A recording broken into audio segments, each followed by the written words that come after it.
The CENOTAPH mask for Warlock does more than you think. With the information that I'm about to share with you, this makes this exotic one of the best exotics to use for Grandmaster Nightfalls. Later in the video, I'll be showing the Solar Well Warlock build that I use with this helmet. First, before I share the special interaction that this exotic can do, I need to clarify for those who don't know that this exotic's description was updated. When this exotic first launched, it specified that you had to match the trace rifle to your subclass, but that's actually how it never functioned. Now, if you don't know how this works, it's a Warlock exotic. You can use it on any subclass, and you can use any trace rifle. Hold the trace rifle on target for a few seconds, it leaves a mark. Basically, this is a glorified Aeons. It generates heavy ammo for your fire team. But in order for it to work correctly, you need to have your teammates get the final blow, which will generate special ammo for you as a CENOTAPH user, and heavy ammo for your team. And things like Grandmaster Nightfalls, you can mark champions to generate a bunch of heavy ammo. This basically just allows your fire team to spam rockets without worrying about running out of ammo. Now, the special interaction is the fact that you actually can use more than one CENOTAPH on your team to have even greater effects. So at most for Grandmaster Nightfall, all 3 people on your team can run a CENOTAPH mask, and you actually can all mark the exact same target. What this does, it simplifies it, and anybody can get the final blow, and every single person in your team will get heavy ammo. What this allows you to do is beat Grandmaster Nightfalls even faster, since everybody can spam rockets non-stop. Not everybody wants to run Warlock, but if you're a Warlock main, a lot of GMs, it will really benefit your team if you chose to run this, let's say something like a Divinity. Then your 2 teammates can pretty much spam rockets the whole time. But one thing you'll want to do is make sure you have a reserve mod on your legs that matches your heavy rocket or your other heavy weapon that you're using. This allows you to get the most out of each heavy brick you pick up. So for rockets, instead of getting 1 rocket, you'll get 2 per heavy brick. So you can literally shoot 2 rockets per champion and never run out of ammo. Using rockets against champions allows you to delete them incredibly fast. In the last few weeks doing GMs with my friends,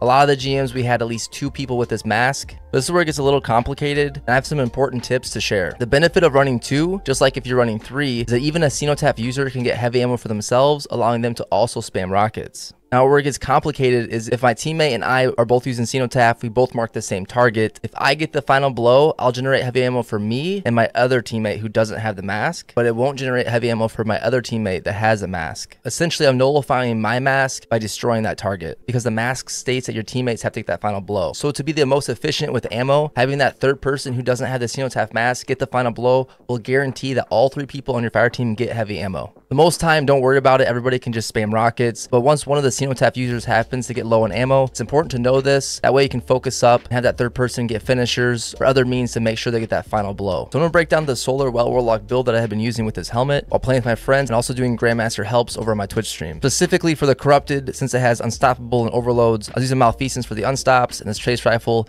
not only for the overloads, but also to synergize with the CENOTAPH mask. I had a hothead with a tracking module with clown cartridge. Oh, quick note, that trace rifle has shoot to loot. It works incredibly well with this team composition, able to shoot all those bricks on the ground to not only reload my weapon, but obviously to pick that ammo up. So the mods I was using was Ashes to Assets, so those grenade kills will give me some super energy, Kinetic Siphon to generate orbs with my Malfeasance. And I was using this when we only had 2 CENOTAPHs in case my teammate was getting the final blow too often, to at least have some extra heavy bricks every now and then. You really don't need this though. Now you notice I don't have any way to generate orbs with my grenade. That's fine, just because this build really revolves around getting my grenade back fast, and a lot has to go into that since I don't have an exotic armor piece that's doing that for me. I went Focusing Strike, that way my melee will generate some class ability energy, and my melee will generate grenade energy with impact induction. I'll get a little chunk of grenade energy back with Kickstart. Match resistances to the activity. I use 2 arc and 1 solar for the Corrupted. As I mentioned previously, having this arc scavenger, so that way that ammo I pick up with my hothead gives me 2 rockets instead of 1. Innervation to give grenade energy back. When my teammate pops their well, picking up those orbs there. A little extra survivability with recuperation. Get a chunk of health when I pick up those orbs. I'll reuse my class ability and then get a kill with a weapon. I will make an orb that way. Then Outreach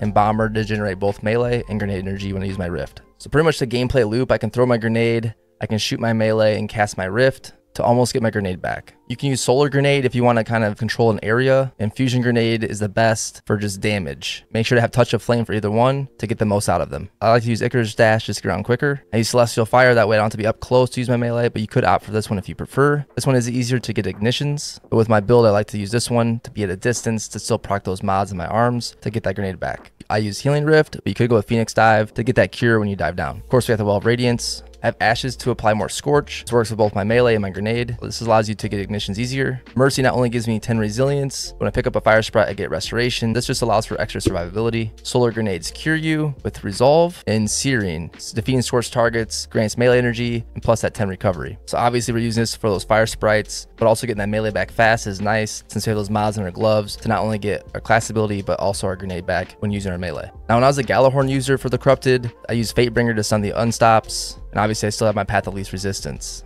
And the rotation that I found best to use with this mask while using this setup, since basically I'm responsible for a lot of things with this setup, I'm responsible to use Gjallarhorn, which busts my teammates' rockets. I'm responsible for stunning Unstops and marking the target to generate heavy ammo for my team. So I found it was best to stun the Unstop with my hand cannon, shoot my Gjallarhorn shot, and then put on my Path of Least Resistance to get that mark before the champion was defeated. I've been really enjoying running this build this season. I personally find it more fun than Starfire. But if you have any questions, let me know in the comments. Otherwise, if you enjoyed the video, a thumbs up would be greatly appreciated. Besides that, I guess I'll catch you in the next one.